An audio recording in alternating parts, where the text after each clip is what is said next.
Сәлем кішкентай достар, біз бүгін еліктеу сөздермен танысамыз. Ендеше бастайық. Па, кәмпит береді апа.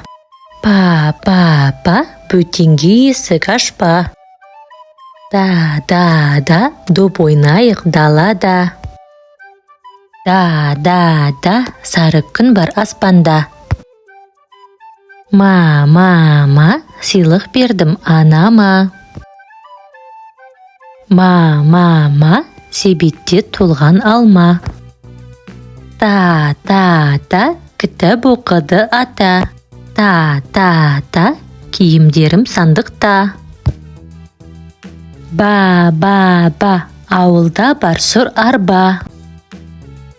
Ба, тәттіге толы дорба. Ша, әмиян толған ақша. Ша, қуанайық балаша. Ға, біз барамыз бақшаға.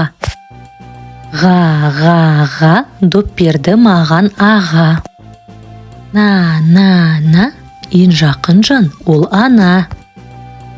На, ілініп тұрған айна. Ла, Астана әсем қала. Ла, көкте ұшты шағала. Келесі кездескенше кішкентай досым, парақшаға жазылуды ұмытпа.